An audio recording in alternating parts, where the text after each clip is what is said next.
Hello and welcome to the Christian Study Abroad podcast. My name is Greg Belgum, and I am serving here as your host on this conversation today with Dr. Ryan Hartwig. I'm really excited to jump on with Ryan. Ryan serves as the Provost and Vice President for Academic Affairs at Vanguard University, where he provides visionary leadership for the university's academic programs and faculty. And he's been in this field for over 25 years as a professor, a leader, and a consultant within Christian higher ed. So Ryan, thank you so much for jumping on with us and having a conversation. Yeah, so grateful to be here, Greg. When we met, 5, 6 years ago in Yes. Ecuador, right? It's pretty fun to think back there and see where you are now, what L&LI is doing. Fantastic work. Glad to be here.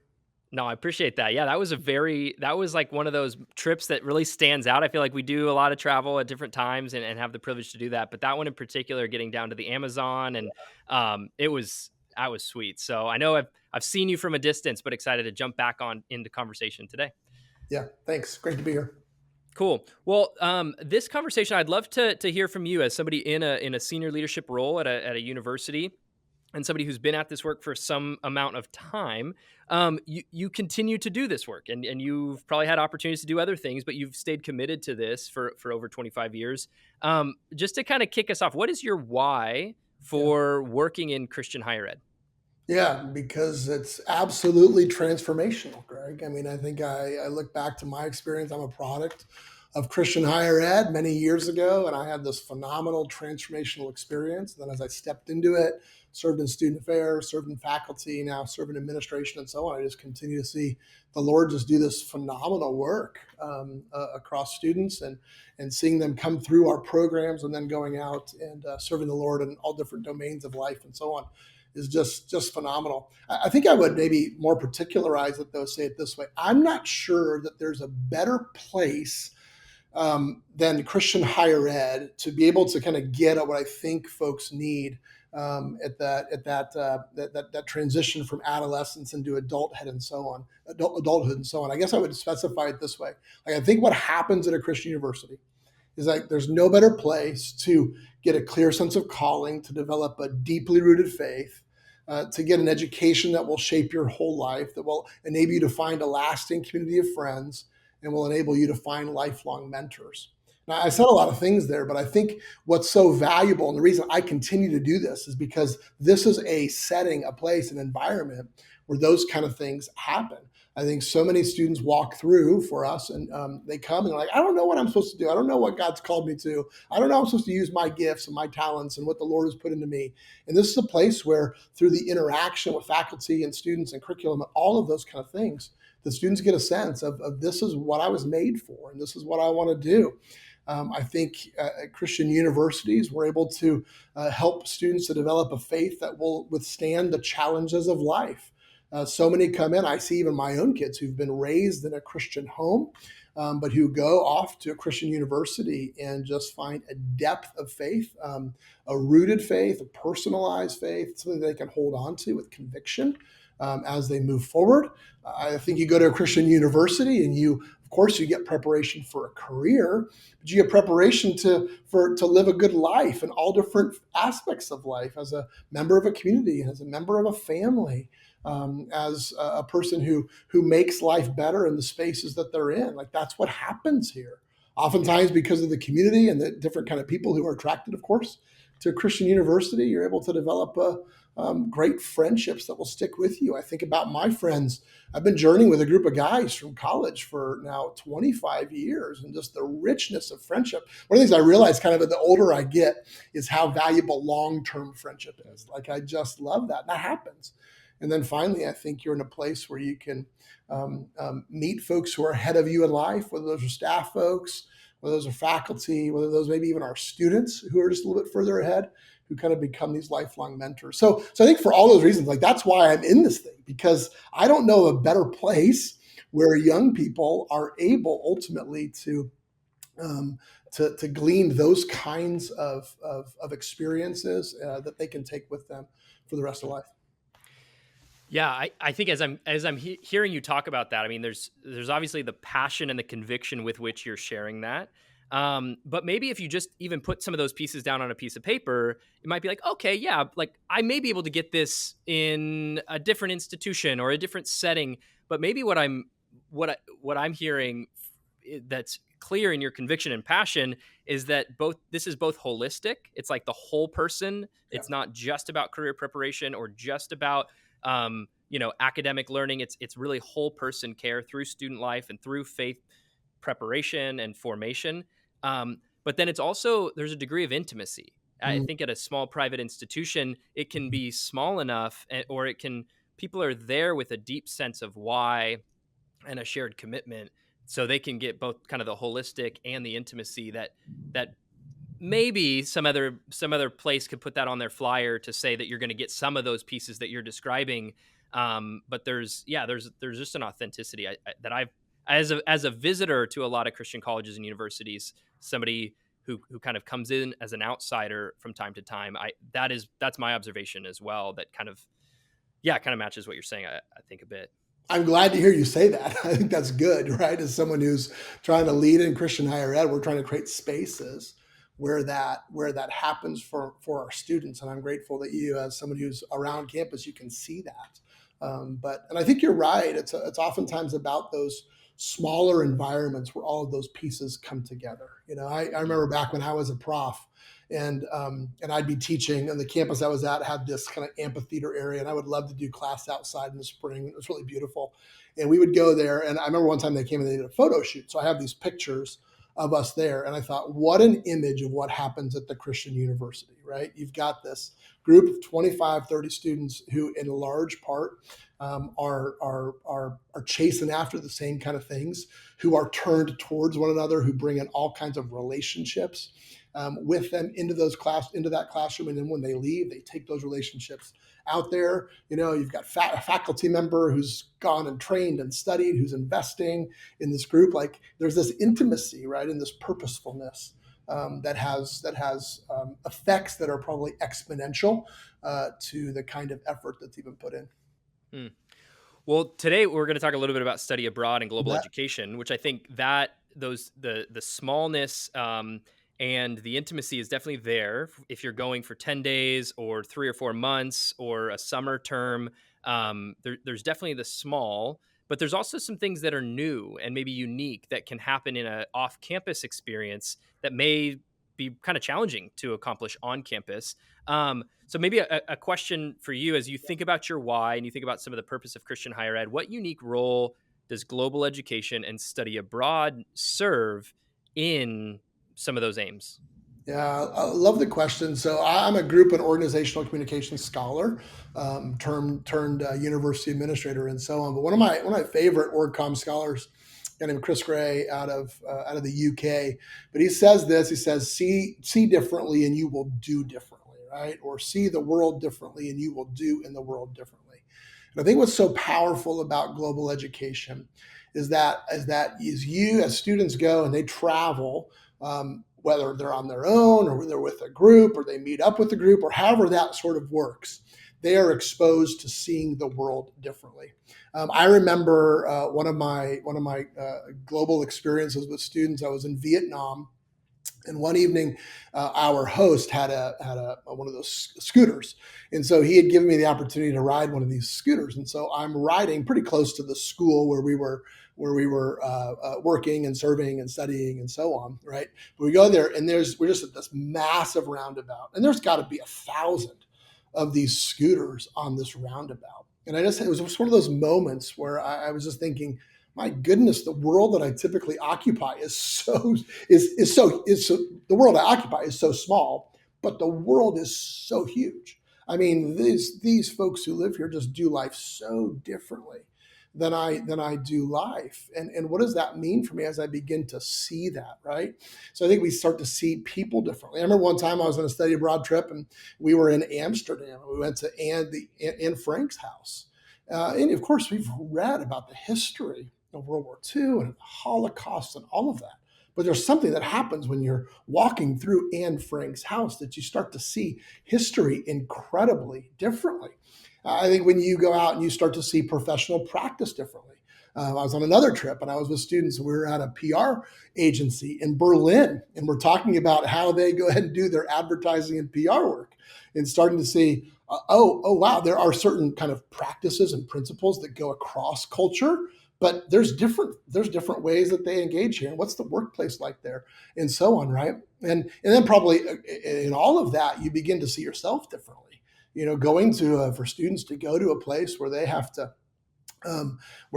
engage with folks who are different than them, engage with food, and just living experiences, maybe that are challenging for them, and so on. There's just something that happens there as well. You start to see what maybe some resources in yourself, or some strengths in yourself, or resilience in yourself that you didn't even know you were going to have.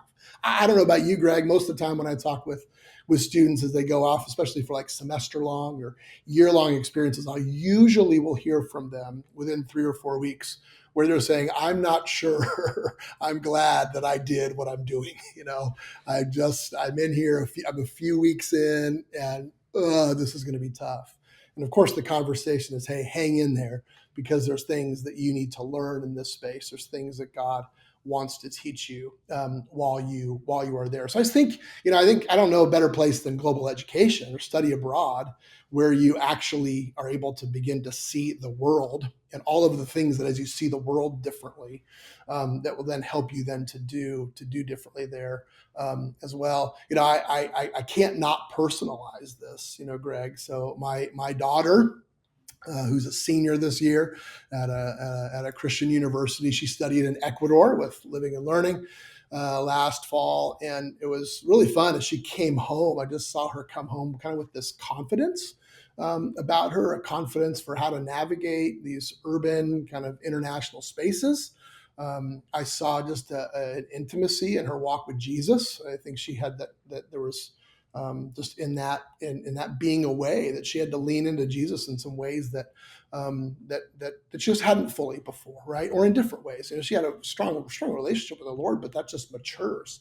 And so on. I see the friendships that she built.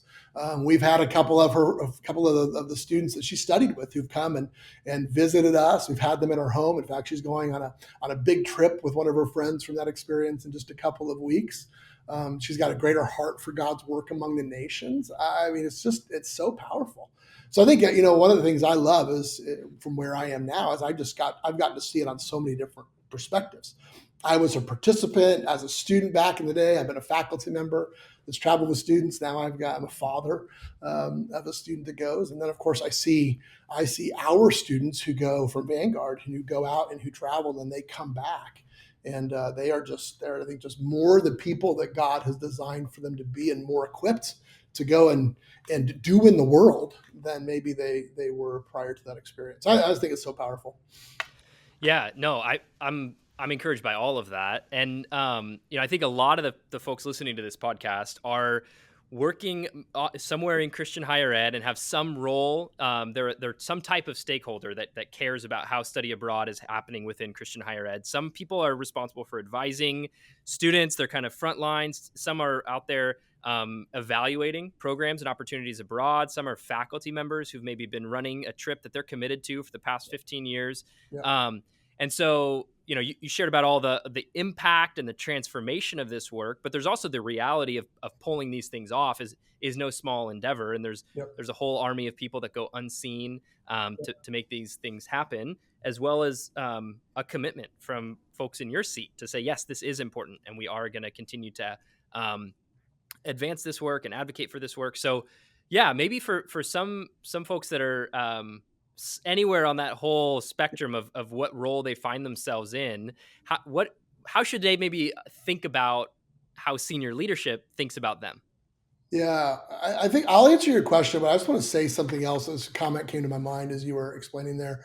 I hope that for all of you who are working so hard, who are working to find more experiences, or who are trying to advocate to create opportunities for students, or to make it financially available for students to travel, or who are working through the passports and the application processes, all of that stuff. I guess my encouragement to you is boy, please do not grow weary in doing the good work. So all my comments up to this point really, I think, are that this is really, really good work. And this is really, really important. And of course, there are challenges. But I just want to encourage you just to press through the challenges. People like me, people who sit in, a provost sort of role, we need you to lean into the challenges because the work that we're doing is so powerful. And I think for Christ-centered education, global education is such a key part of that. So I just want to encourage you to keep leaning in there. So Greg, then you asked about, so what does senior leadership really think? I don't know what all senior leadership thinks, but I can tell you what I think as a senior leader. And I would say this, is that global education is powerful, as I've already described, but it's also costly.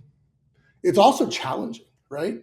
And there is kind of this like push and pull a little bit that I experience with global education. On one hand, I definitely want to see how many students can we put out, right? Whether those are short experiences or longer term experience, because of the power of that educational experience that I talked about. I want as much as I can. But there are also financial challenges. There's also risk challenges. There's other stuff that's kind of there as well that we have to be able to navigate as well. So I think really that the two challenges that I think it's probably just good for those of you who are working study abroad just to really realize, and I think you probably already realize these things, but just to keep in the forefront of your mind as you do this work, these are the challenges that you have to be able to navigate to be able to convince people like me to resource or to allow there to be more and more study abroad programming. The first one is it's costly.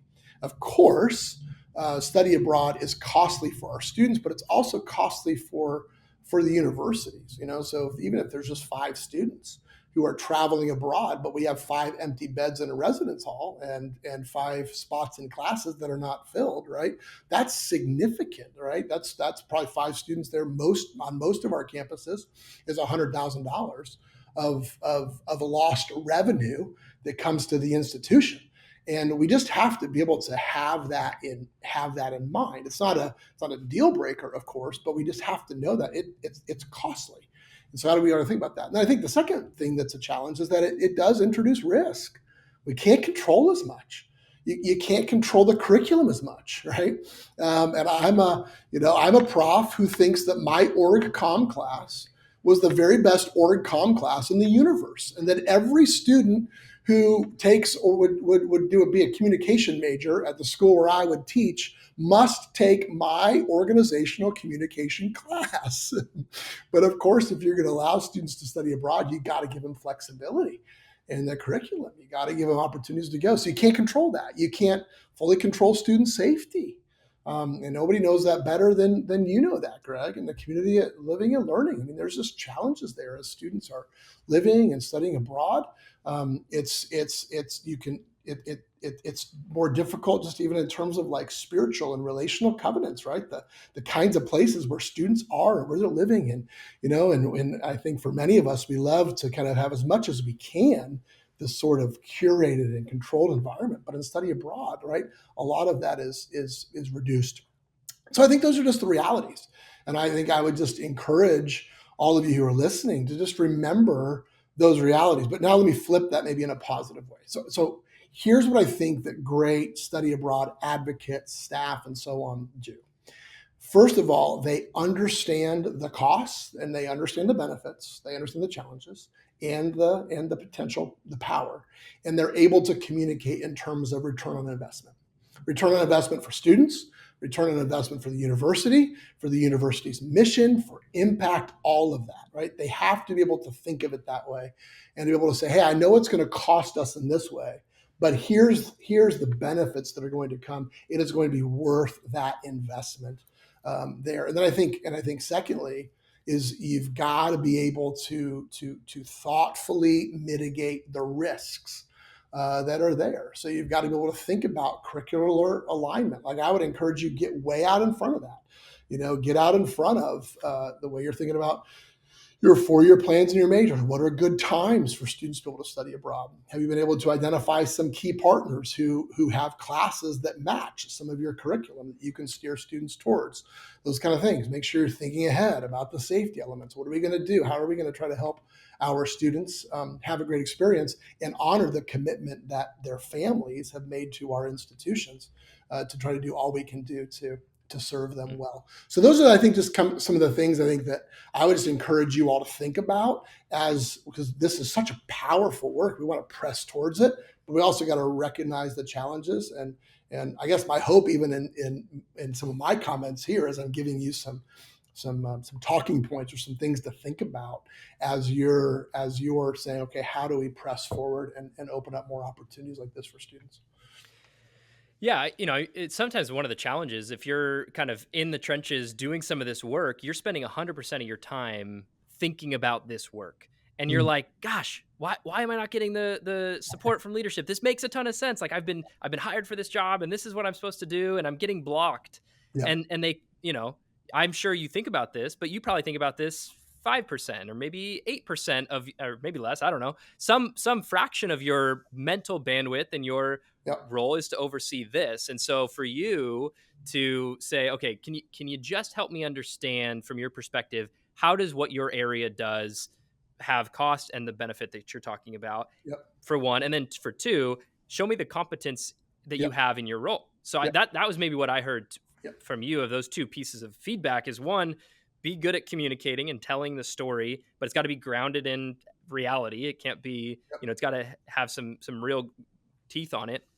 And then two, how are you being trained? How what are your competence levels in your job description yeah, to mitigate the risk? Because there's a lot of people that maybe step into this role and don't realize the depth of compliance issues, risk and safety. Like there's all kinds of things that many people learn on the job.